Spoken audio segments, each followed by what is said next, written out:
I remember at one point crying as I was painting. I believe I was painting Christ's face. I said to the Lord, if I don't stop crying, I'm not going to be able to finish this. And I really felt in my heart him say to me, that's okay, you're not painting it anyway.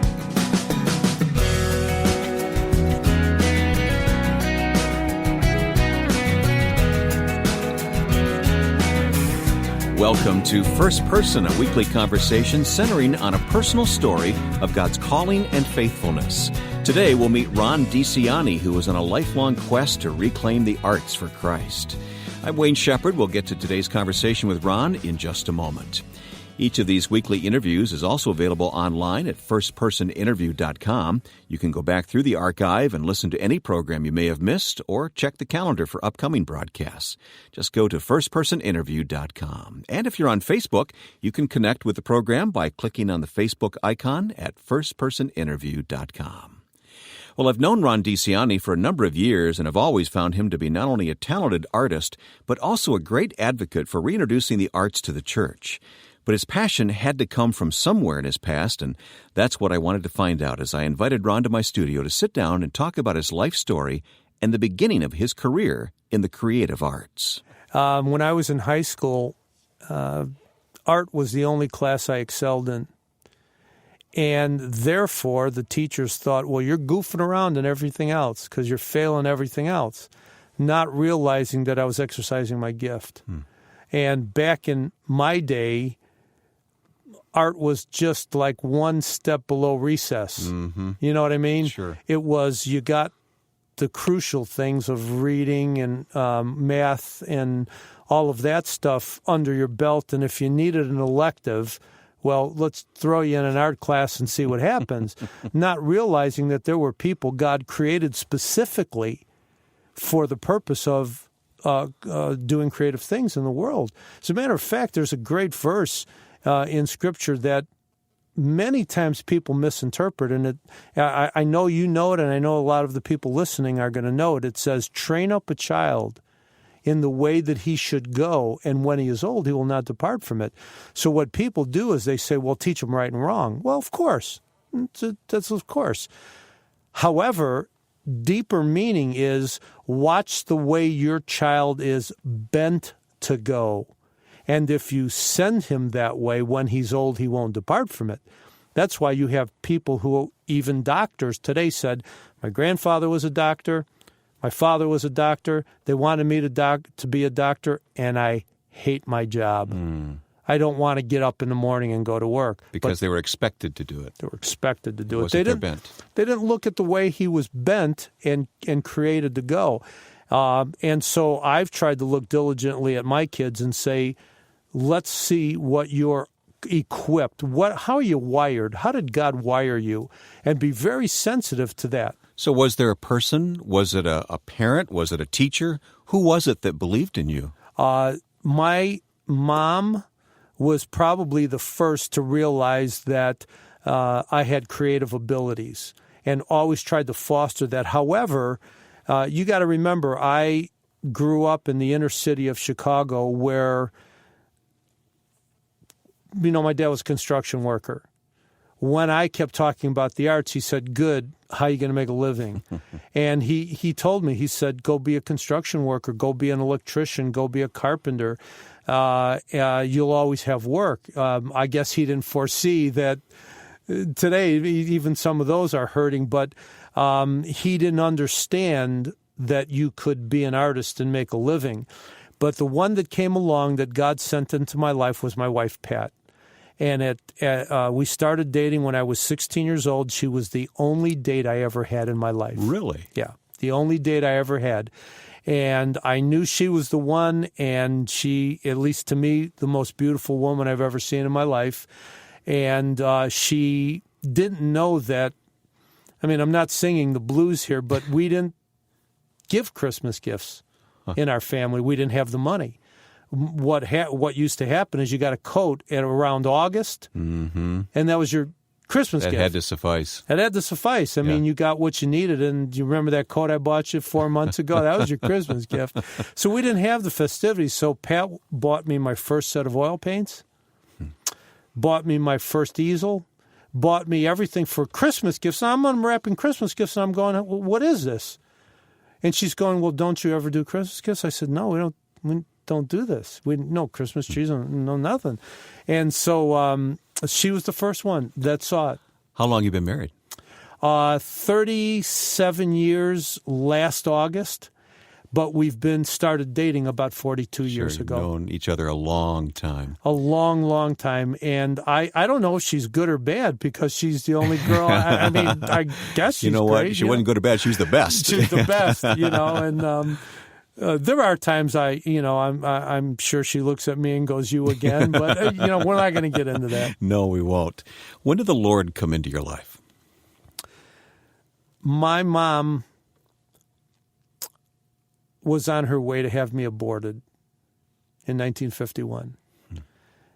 She never did tell me why, but I have a feeling that the fact that Italians have a tendency to have multi-generations living together. Mm-hmm. So my grandmother lived with us, who was a Pentecostal from Italy.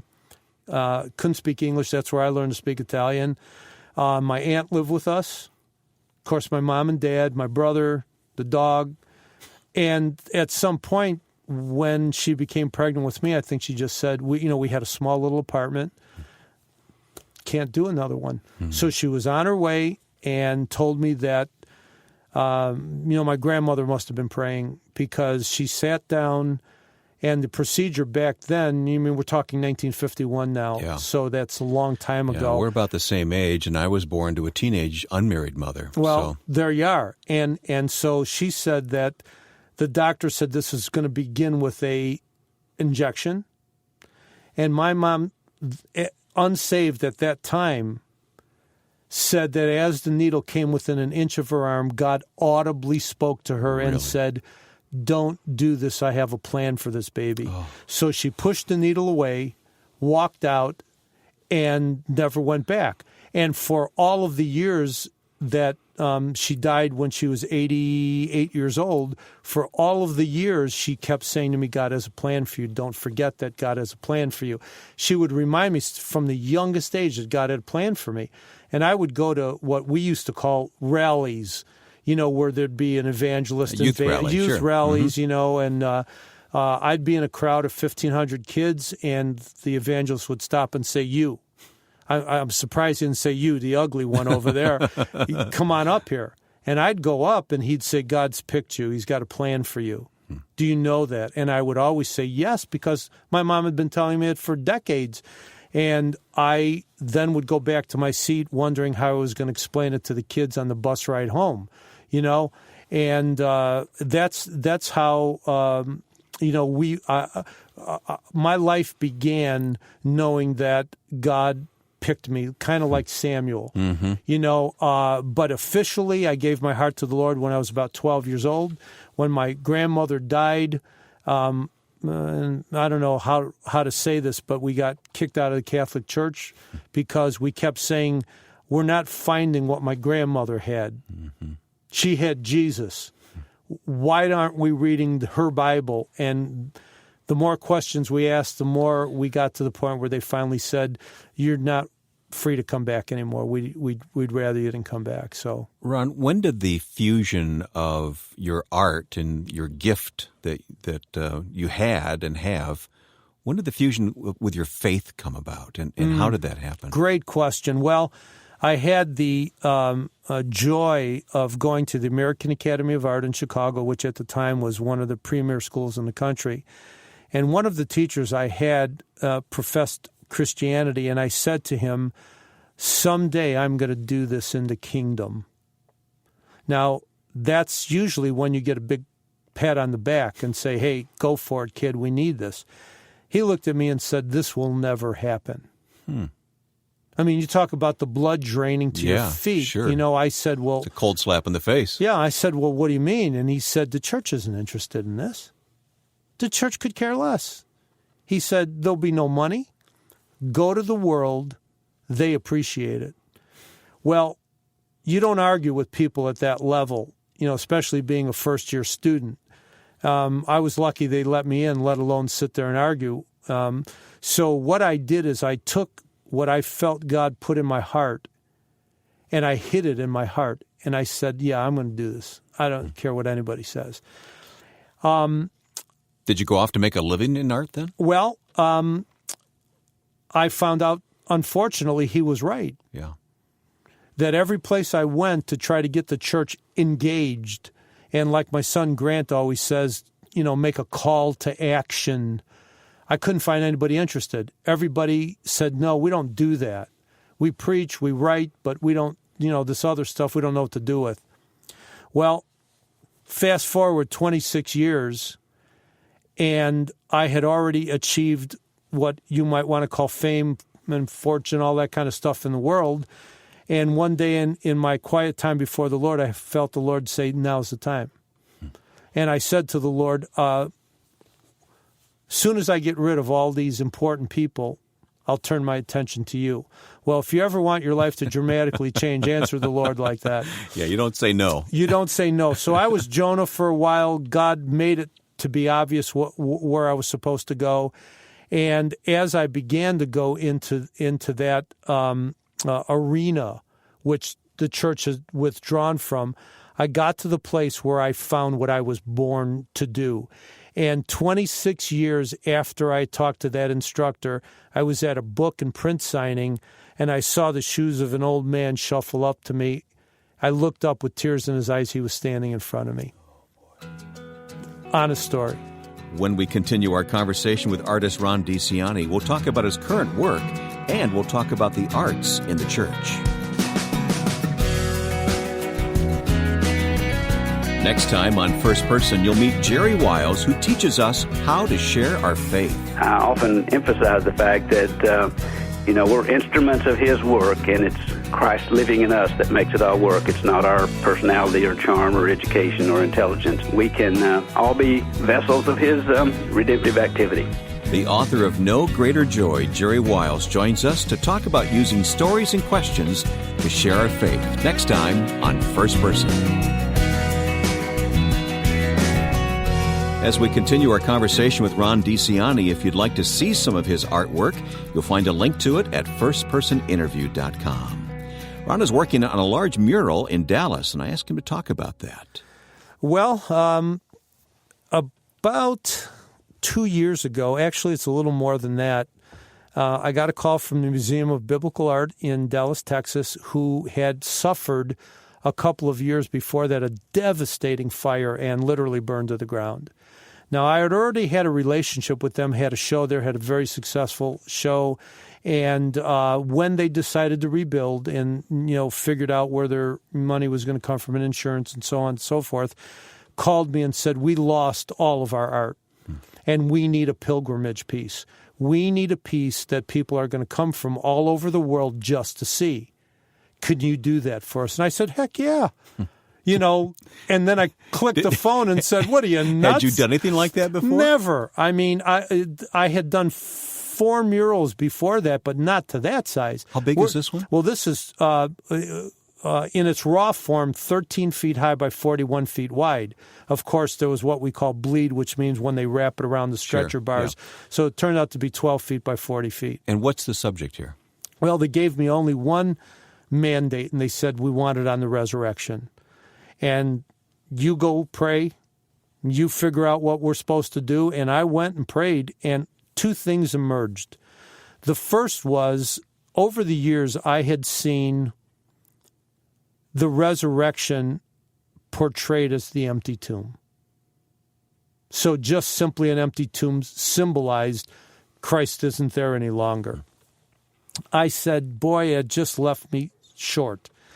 I wanted to stop a moment in time where Christ is grabbing the side of the tomb as the stone was rolled away and he's pulling himself out.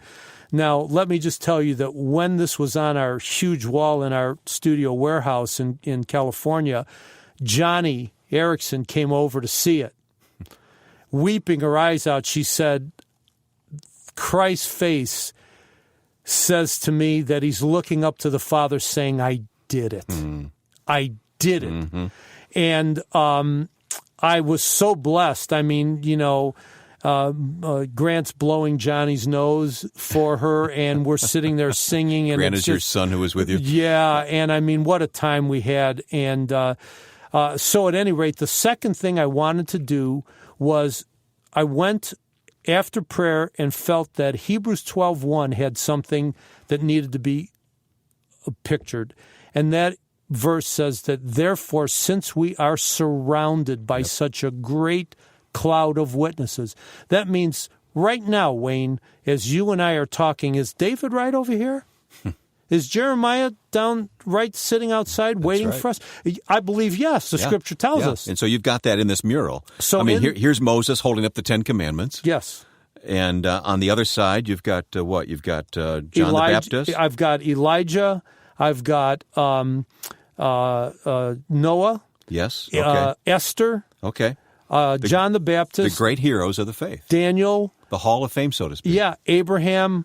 Behind Moses is David kneeling, holding his crown out. Abraham, Isaiah.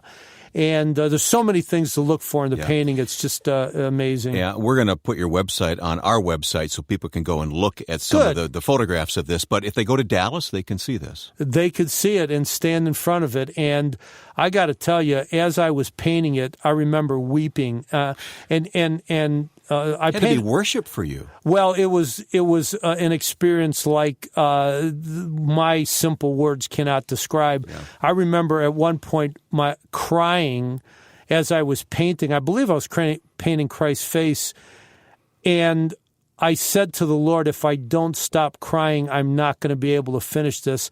And I really felt in my heart him say to me, that's okay, you're not painting it anyway. And it's really the truth, because as I would get off my scissor lift, I'm 16, 20 feet in the air in an unair-conditioned warehouse in Southern California. It's probably 110 degrees up there. And I'm sweating like I just worked out, but having a ball. And of course, I am terrified of heights. Oh. So I would say to the Lord all the time, you have a great sense of humor. And I felt again that the Lord was saying to me, this is because you'll never be able to say, well, this is what I do. This is what I do. We have so little time left, but you must have seen a bit of a shift in terms of the church and arts. We're not all the way there yet. Yeah, we're still working our way up.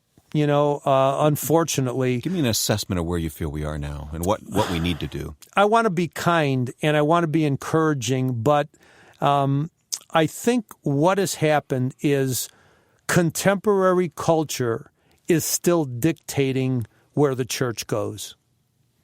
We are still looking at what's selling, at what the movies are doing. We're mimicking, we're not creating. We're still not blazing trails, and you know that God has had me blazing trails for all of my life. Mm-hmm. This is what publishers have always done to me. They've said, Ron, we've never done anything like that before. And I've always said, duh, that's why I'm here, and so I continue to blaze those trails because we have a God that if I could paint another 1,000 years, I would not touch the surface of his creativity.